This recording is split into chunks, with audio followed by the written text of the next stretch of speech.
Hey guys, in the last video about the product rule, we gave a proof that for the function y of x equals f of x times g of x, so the product of two functions, that it's easy to differentiate it as long as you know the derivatives of each of those functions, because y prime of x is equal to f prime of x times g of x plus g prime of x times f of x. In other words, you differentiate the first function, leave the other one alone. Differentiate the second function, leave the first one alone, multiply each one together, and then add them. So that's called the product rule. Product rule. This video I want to just give a little intuition about it because, you know, the proof seems kind of like, oh, how did someone think of how to do that? I don't know how someone thought of it, but maybe we can get a little bit of intuition behind the product rule and where it might come from. So to do that, we're going to draw a picture, which is always a good thing to do in maths, draw a picture to try and understand what's going on. And our picture is going to look like this. So it's going to be a rectangle, and the rectangle is going to have side lengths f of x one side and g of x the other side. So we know the area of that rectangle is going to be f of x times g of x, because the area of a rectangle is base times height. So that's all well and good. Now what we're going to do is actually extend this rectangle a little bit. We're going to extend it here, and we're going to extend it here. And that's going to give us a new rectangle. It's going to give us a new rectangle. So we're going to suppose that if we add h to x, so if we take x plus h instead of x, that actually is going to increase f of x, and it's going to increase g of x. So in other words, f of x plus h is going to be bigger than f, and g of x plus h is going to be bigger than g of x. That's what we're supposing for this picture to make sense. But if that's not the case, then you can draw a different picture and get kind of a similar result. So that being said, so this distance here, this extended rectangle, this extended rectangle is going to have a width of f of x plus h and a length of g of x plus h. So that means, I'm going to draw a couple more lines here. They'll come in useful soon. So that means that the area of the extended rectangle is going to be f of x plus h times g of x plus h. And so finally, and now I'm going to need different colors.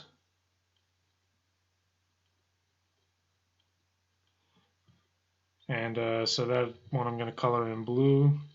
Guess the next one I'll color in green. And then the last one I'm going to color in yellow. So the area, so the blue area, so blue, and then plus yellow, and then plus green.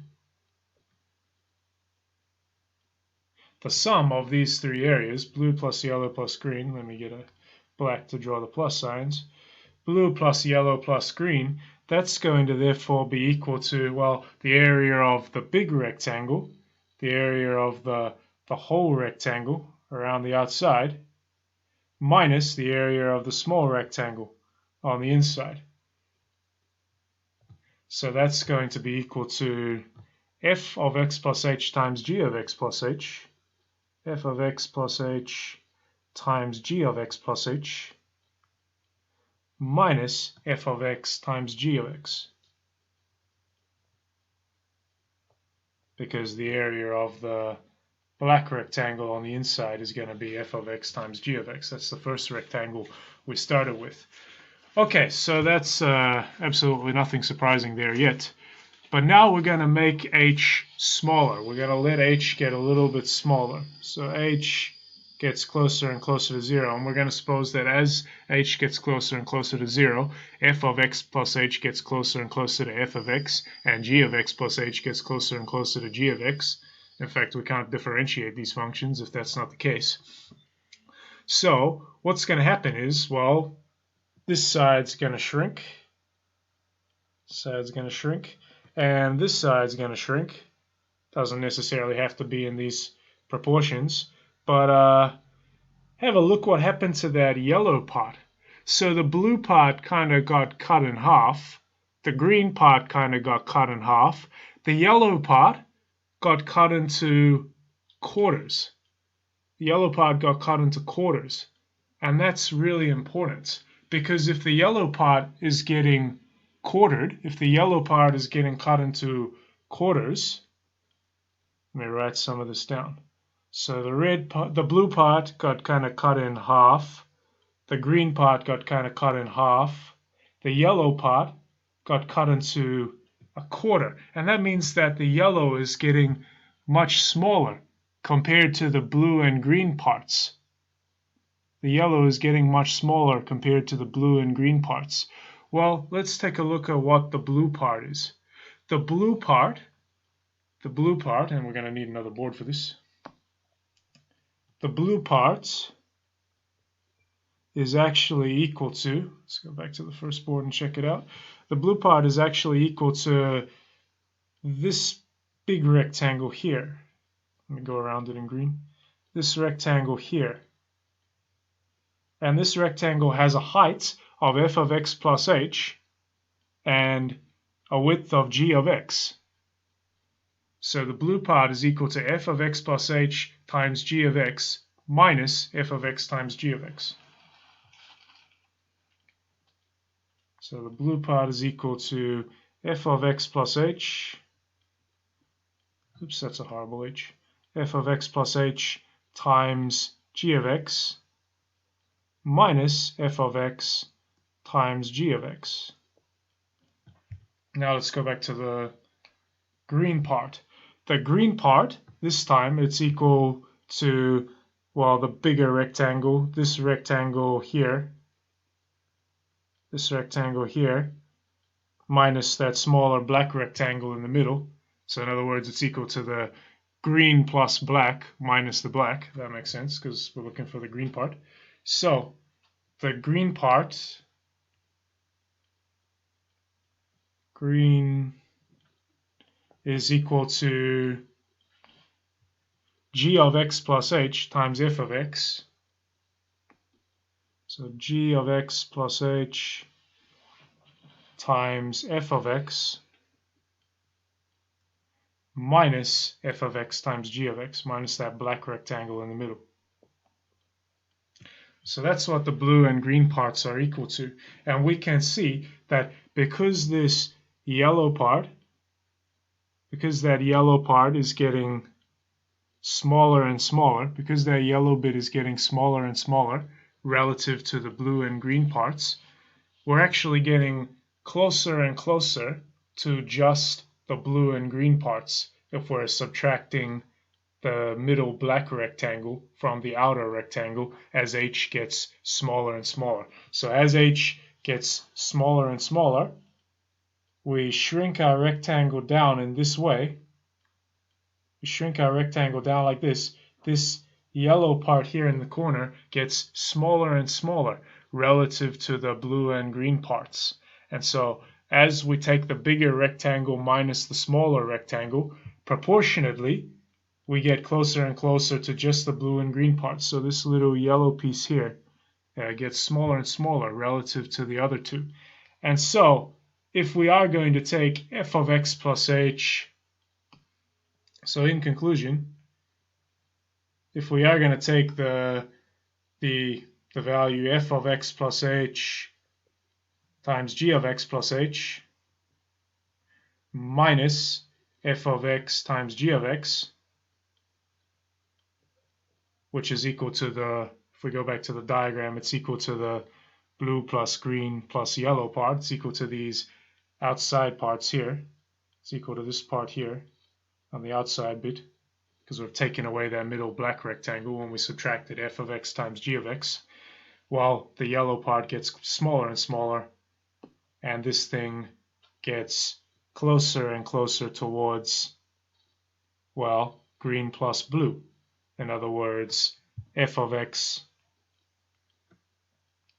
gets closer and closer towards the green plus blue, which is, or blue plus green, which is equal to f of x times g of x f of x plus h times g of x minus f of x times g of x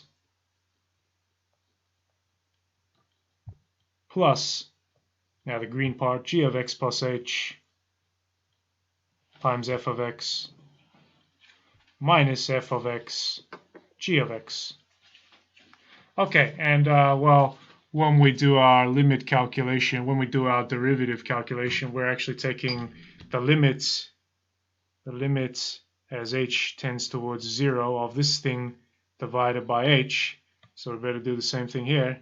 The limit as h tends to 0 of this thing divided by h.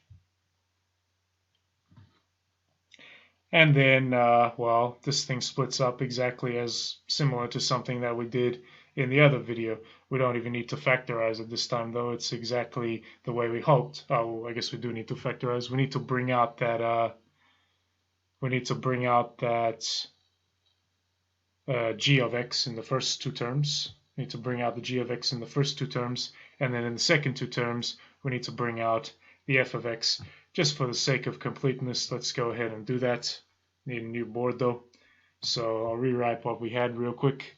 This is equal to the limit as h gets closer and closer to 0 of, it was f of x plus h times g of x minus f of x times g of x plus g of x plus h times f of x minus g of x times f of x, and then this whole thing was divided by h. Well, as long as everything has a limit, we can say that the limit of the sum is equal to the sum of the limits.